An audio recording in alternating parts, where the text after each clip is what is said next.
guys? It's your boy Luke, here for our weekly course breakdown, this time for the WGC Dell Match play. We've got Austin Country Club, which is an absolute gem, another Pete Dye design, which brings a lot of strategy into play, and when you have match play, which of course is the most strategic form of golf that we have, it's a perfect matchup.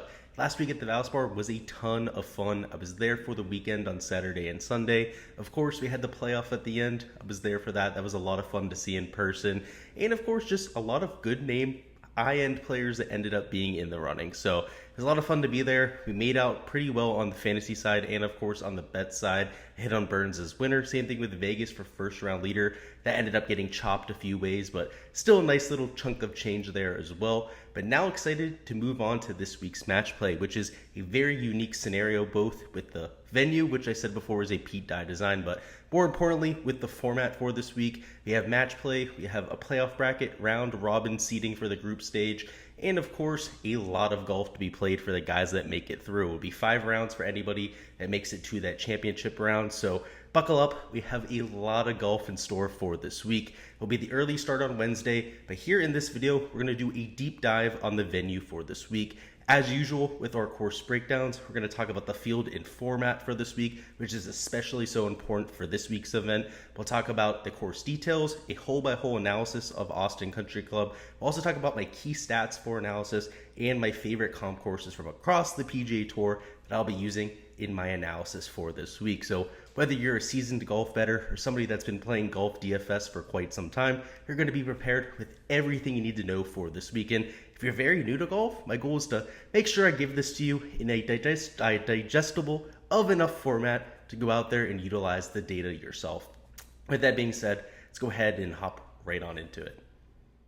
Alright, so some details on the field and of course the format for this week. You have a 64 player field, which is separated into 16 pods of 4 players. This is where the group stage is going to happen. It's going to be a round robin group stage where every player in each pod ends up playing each other. At the end, the best player from each pod in terms of record will end up making it through the group stage and onto the playoff stage in the same type of bracket that you see it shown. So on the screen, I'm going to put that bracket up there. The winner from each one of these groups will go right to that slot on the bracket, so there won't be any type of reseeding, and then they'll play the last 4 rounds of this golf tournament over the weekend. It'll be 2 rounds on Saturday, 2 rounds on Sunday for the winner, totaling 7 rounds for the week for players that actually end up getting the whole way through. So just a ton of golf to be played for those players.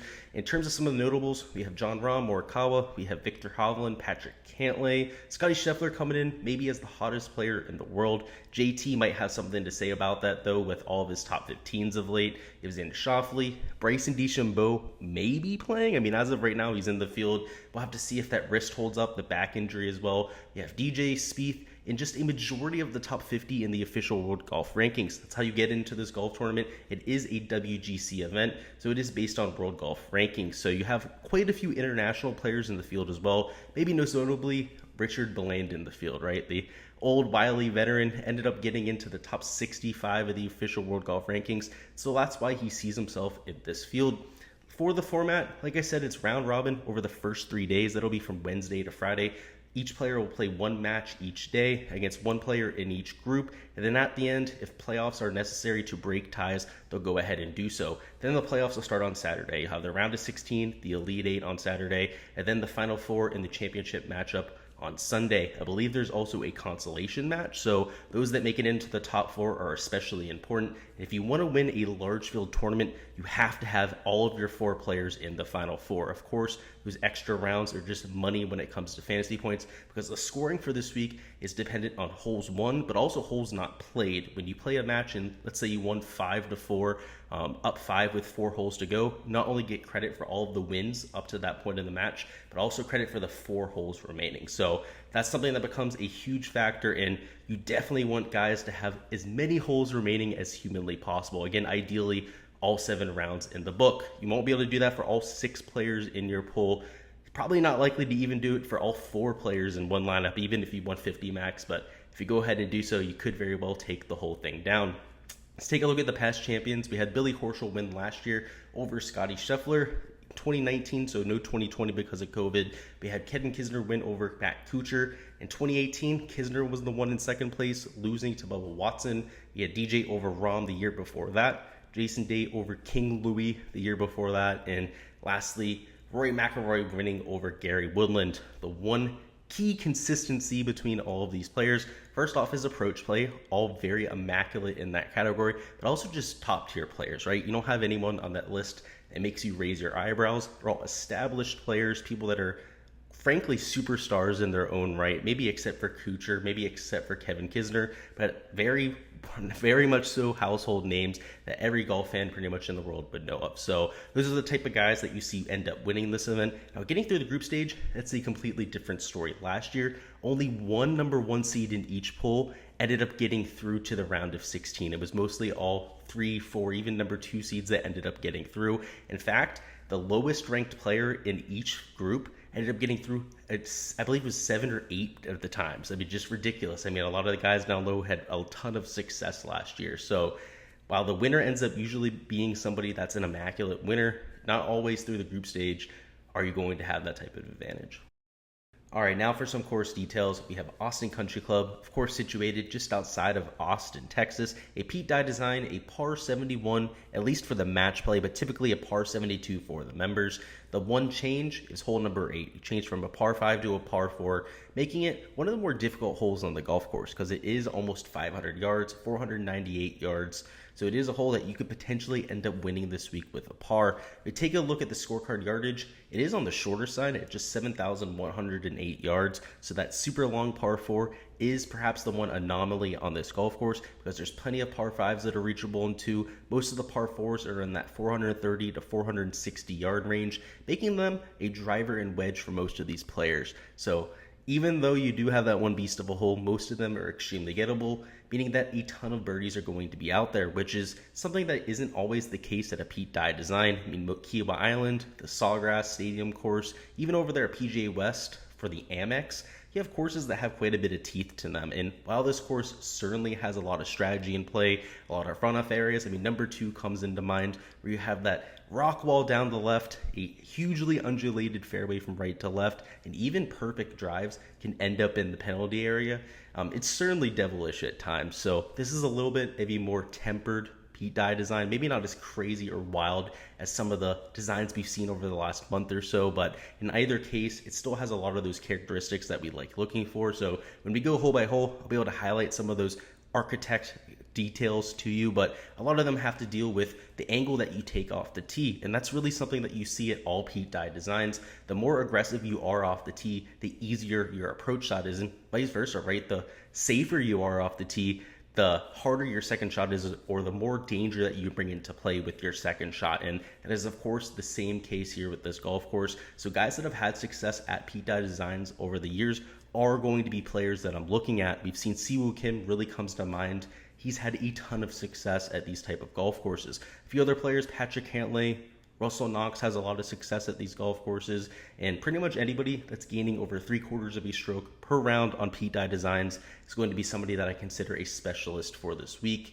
Taking a look at a few other metrics, the greens are right around tour average in terms of their size at 5,500 square foot per green on average. That's from the GCSAA. Taking a look at the green speed, they're saying that they're running at 12s right now, which doesn't mean that's going to be static for the entire weekend. If it ends up being a drier weekend, there's no rain out there, anything like that. It won't be dry out there, but the fans out there in Austin are far from dry fans. They're very wildly out there. You'll hear them over the weekend for sure. It could very well dry out. Could get closer to 12.5, 13 on the stint meter, but as of right now, they're telling us that they're running at 12s, and the grass type is Tiff Eagle Bermuda grass overseeded with POA Tribulus. Those are the same exact surfaces that we had over there at the Valspar Championship, or at least they told us that they had, and the same as what we had at TPC Sawgrass, the PGA West Stadium course, and a few other courses during this time of the year. It's a weird transition period for most of these golf courses. Bermuda's not able to grow fully in, so as a result, most of these courses are supplementing them with an overseed, and from course to course, that's handled differently, and we've seen that over the last month or so. PGA National had a much more grainy surface than what we saw over there at the stadium course, and last week at the Valspar Championship, it was probably the weirdest of the bunch. It Looks like it was POA surfaces. You could see it kind of had sporadic look to it, right? But the ball wasn't bouncing around. It was running very truly. But you also had dark and light patches, like what you would when you had grain on a surface. But the problem was the grain wasn't grabbing the golf ball. It was just a weird week for putting. I mean, seeing it in person was even crazier, but on TV it was readily apparent. So last week's putting splits weren't really anything to look into, because outside of the guys up top, outside of Sam Burns, really of the guys up top, no one else was really a Bermuda specialist. And if you take a look at the guys that did good on the bent grass, POA, Bermuda combination, guys like a Keegan Bradley that used to have a ton of success there, he lost a ton of strokes putting this weekend. While he's a horrible putter, right? He's going to lose a ton of strokes of putting from time to time.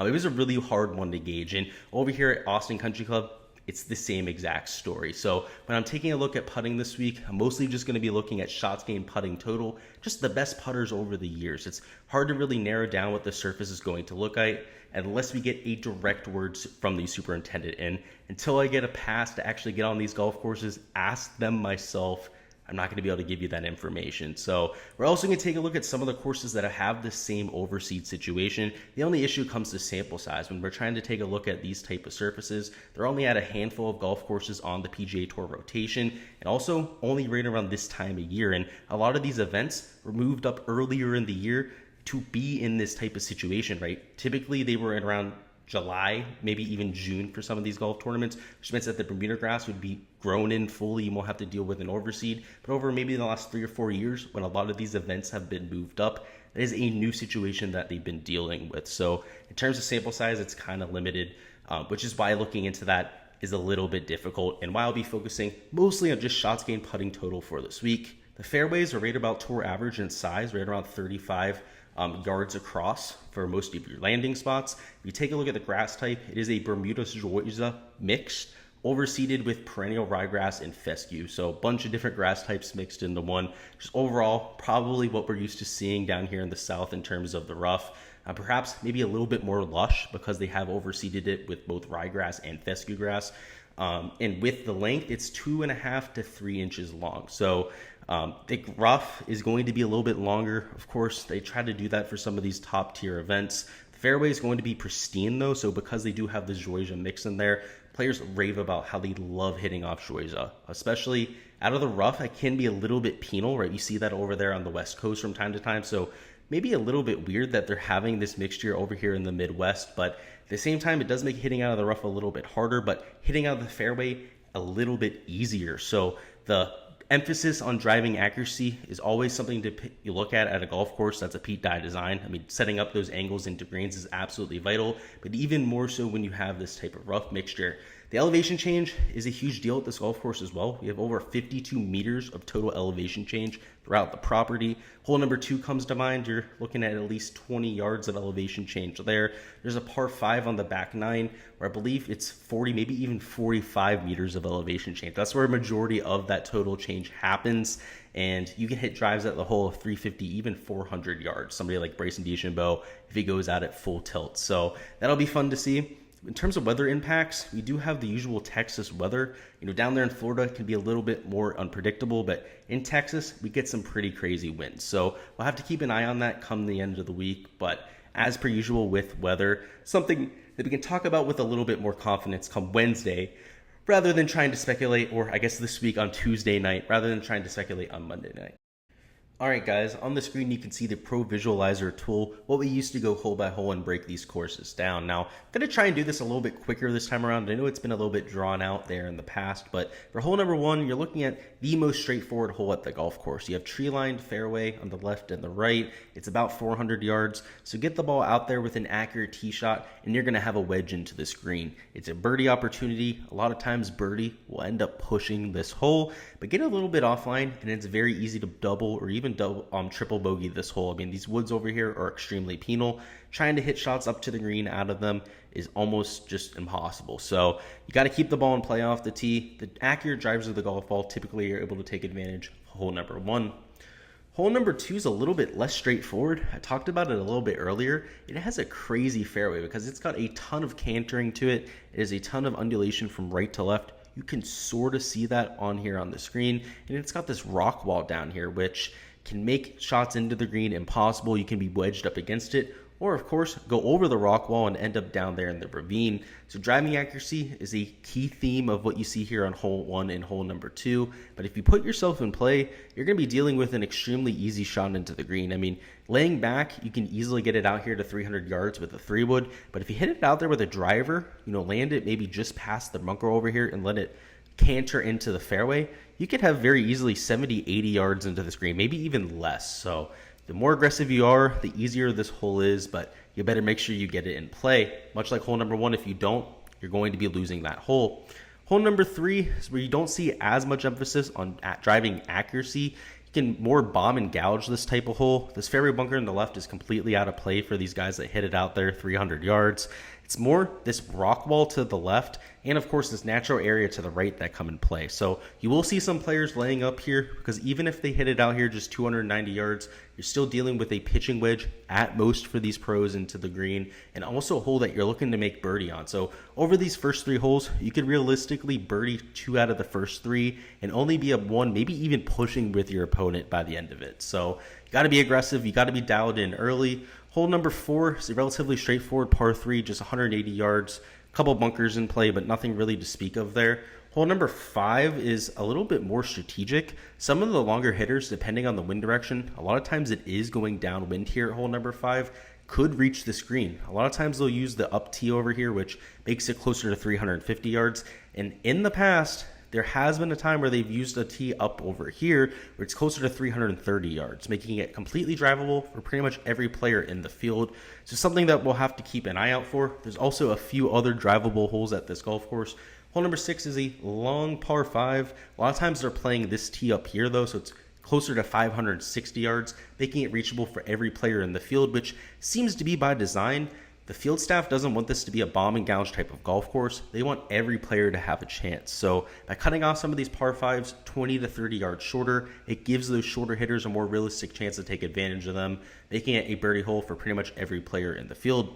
Hole number 7 is a little bit more difficult. You have this cavernous bunker over here to the right. It's extremely deep. If you end up hitting into it, it's extremely difficult to get up and down, but hit a solid long iron into the dead center of this green, get out of here with a par, and hopefully tie your opponent. If they end up hitting a miraculous iron shot in there to a few feet, so be it, but you don't want to wreck your round there. Hole number 8 is the converted par 5 I was talking about. They will play it from the tips, so it will play close to 500 yards. It's by far the most difficult hole on this entire golf course.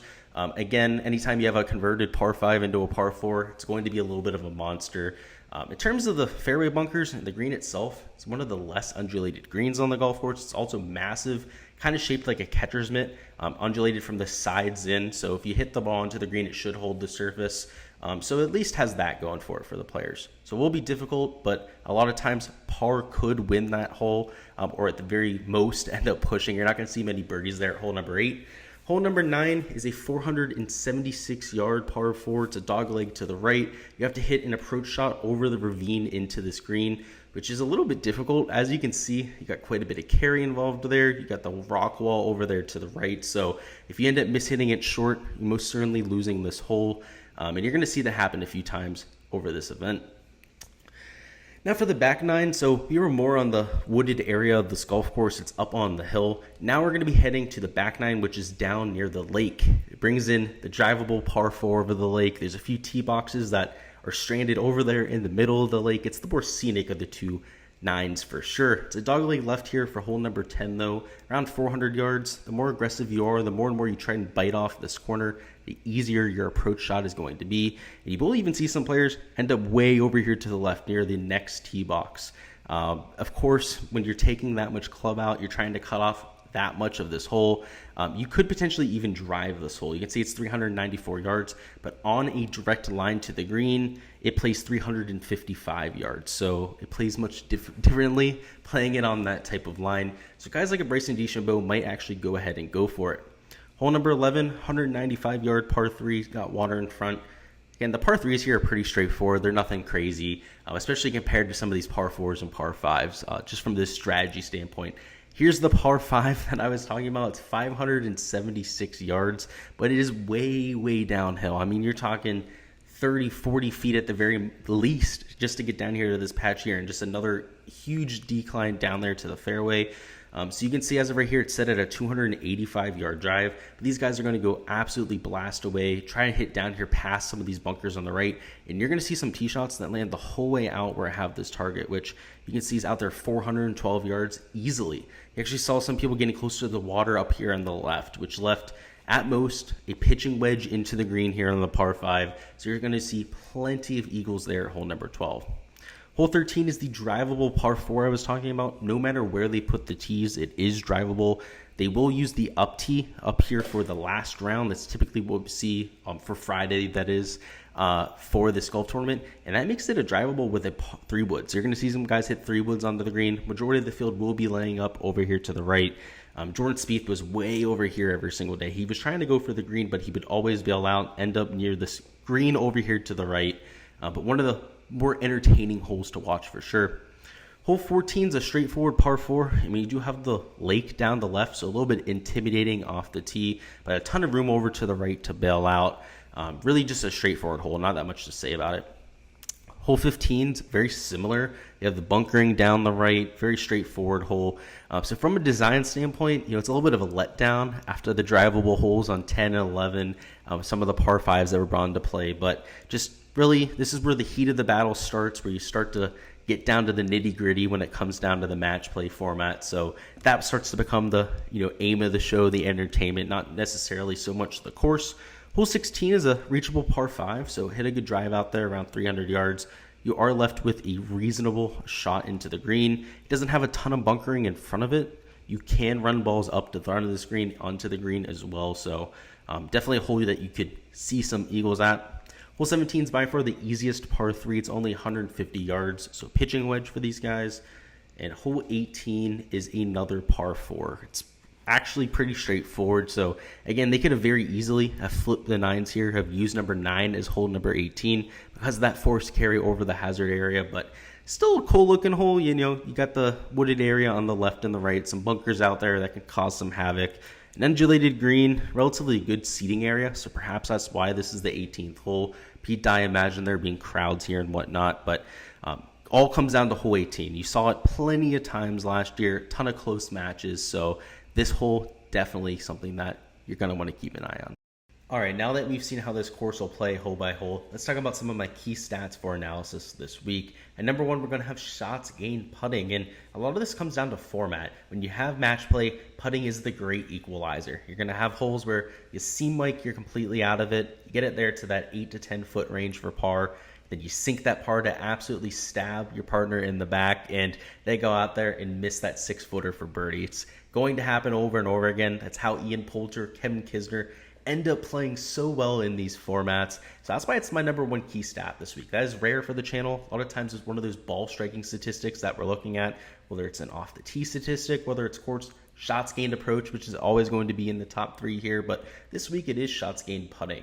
Like I said before, we're looking more at just total shots gained. We're not really looking at splits on one surface or another, just because we have such a unique surface this week. So in general, just the best putters over the last 2 to 3 years on the PGA Tour. Of course, a weighted emphasis more on the last year, or of course the last 50 measured rounds for that matter, for most of these golfers, to get an idea of how they're putting the ball, and a slight emphasis on how they've done on these hybrid surfaces. So for the guys with a sample size, that is something that I'll be including into my modeling, and a slight emphasis on Bermuda grass, because we did see some grain last week. It is something that would help you with your reads, because the grain might not be influencing the putt as much, but it can help you see the surfaces themselves. Being for somebody from South Florida, anytime I have grain on a surface, even if it is a hybrid surface, it does help me with making some of those reads. So, I mean, Sam Burns ended up winning last week. Of course, he's known for his Bermuda grass putting, so there is at least something to be said there. But not nearly as something that I'm looking into as I would most weeks, right? This is typically something that I'm usually very convicted about. When we have a surface that's just pure Bermuda grass, we know it's going to be playing that pure. I'm willing to run 50-50 with it, right? Shots gained putting on Bermuda grass, and then 50% what they do over the last year or so. Combine that together, put something weighted together into my modeling, and run from there. This week it's going to be a little bit more complicated than that. Again, a little bit more emphasis on just total shots gained putting, a little bit on those hybrid surfaces and a little bit there on Bermuda grass as well. Number 2 key stat is shots gained approach. So there's a little bit of a general shots gained approach profile because this golf course is very balanced. You're going to have plenty of shots that are wedges here, plenty of mid irons, and a few holes, as we saw over that video, that are going to be dealing with the long irons. I mean, 200-yard par 3, a couple in the 180 to 190 range. The par 5s, of course, going to be drawing long irons for most of the field. So in general, you got to be good with all of your approach shots. It's not like last week where we were really hunkering down on that 175 to 200 or that 200 plus yard range when it comes to proximity buckets. This week, it's just a general shots gained approach profile, which will benefit some players like a Kevin Kisner that are very balanced across the board. It's going to detract from some of the guys that are long iron specialists. Last week, we had guys like Austin Smotherman that ended up finishing top 25, and it really was a no-brainer because he had been insane with his long irons to start his career. I mean, top 25 in all the proximity buckets that we were looking for. This week, he's not going to be nearly as effective, right? He's not in the field, even if he was, though. Somebody that is a little bit more specialized in one category or the other may see a little bit of a decline this week. Number 3, we have driving accuracy. So as we saw in holes number 1 through 3, getting the ball in play is extremely important, but also in general with this Georgia rough, like I said before, it can be a little bit penal, but it's great for hitting off of in the fairway. When you have that type of grass in the rough, it does make things a little bit more difficult for these players. So getting the ball in play is important. We also have a lot of tree-lined fairways. We have water in play on plenty of the holes on the back 9. So making sure that you can avoid that trouble is going to be a differentiating factor. Now talking about some of the other key stats, I'm looking at match play record is of course important here. That's what I'm going to be using for a lot of my course history, quote unquote, because we don't have the typical course history metrics that we would for a golf tournament, given that this isn't match play, or we don't have shots gained metrics for this event. I'm looking at shots gained around the green. It's important, just not something that I'm putting up there in my top 3 or 4 stats. And then lastly, driving distance. It's important this week. It is a boost to the players that can get it out there a long ways. But like you saw during the video, there's plenty of layup spots here, and pretty much every hole is reachable no matter your distance. So that bomb and gouge type of approach isn't going to open up an extra stroke or two to those players. You're still going to be trying to get it in play and make most of your hay with those irons.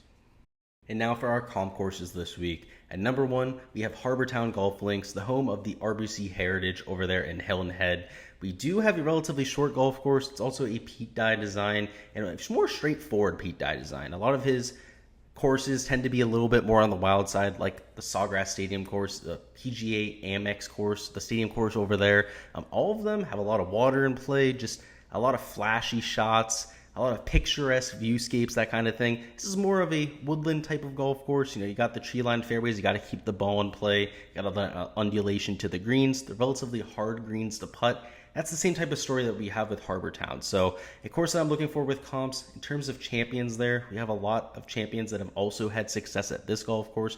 A lot of people there that have finished in the top 5, top 10 that have also won this golf tournament. Some of them that come to mind, Billy Horschel. You also have Matt Kuchar, Kevin Kisner, all guys that have had success at both golf courses. So definitely something I'm looking at there. Again, both are Pete Dye designs. Another Pete Dye design I have on this list is Whistling Straits. It's a much longer golf course. It's also a lot more exposed to the elements, a lot more bunkers in play, but both are Pete Dye designs, and more importantly, both were used in match play. Whistling Straits, the home of the Ryder Cup just this last year, so a lot of the guys that had success over there in Whistling Straits, I am going to be factoring that into my modeling. I mean, guys like Scotty Scheffler were an absolute beast over there. Same thing with John Rahm, he was a beast for the European side.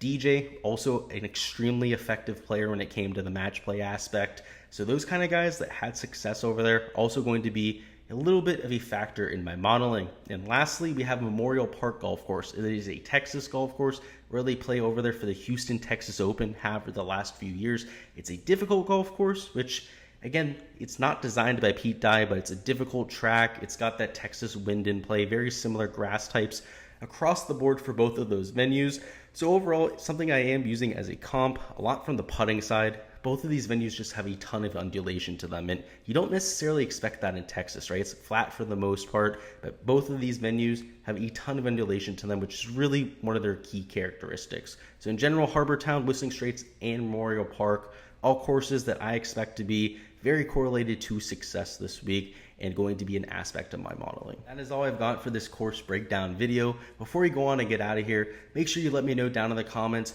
who you think is your lock to get out of the group stage. So a little bit different. I usually ask for your winning score this week, but we'll go ahead and ask for your lock to get out of the group stage. For me, that is going to be Taylor Gooch. He has the softest group by far out there, with Bryson DeChambeau dealing with the injuries. We also have Richard Bland in his group, Lee Westwood, just guys that I'm not necessarily all that worried about. And Taylor Gooch is coming in with scorching form. He's a fiery competitor. You can see it in his eyes when he gets there in contention, and he's my lock to make it out of the group stage. But before we get out of here, go ahead and let me know who you guys are thinking of. As per usual, we're going to have even more golf content coming throughout the week. We'll have our DFS core picks coming out tonight, our value picks as well, our weekly DFS live stream, showdown, prize picks content, the whole plethora coming for you. So make sure to like the video if you haven't already here. Make sure you subscribe to the channel if you haven't already as well. That way you don't miss any of that content to come. We'll have you guys completely covered. Best of luck for your bets, for your DFS things this week. If you're just a fan watching, have a lot of fun watching the event. It's the first event I won't be at in person for over a month, so I'll get to enjoy it over there on the couch, which I've kind of missed, to be honest with you. Being there in person has its perks, but so to sit on the couch, being able to watch every shot, or at least every shot that the TV shows, and being able to sit back and relax a little bit. So best of luck this week, guys. Hopefully you guys made out well last week for the Valspar Championship, and let's get this cash.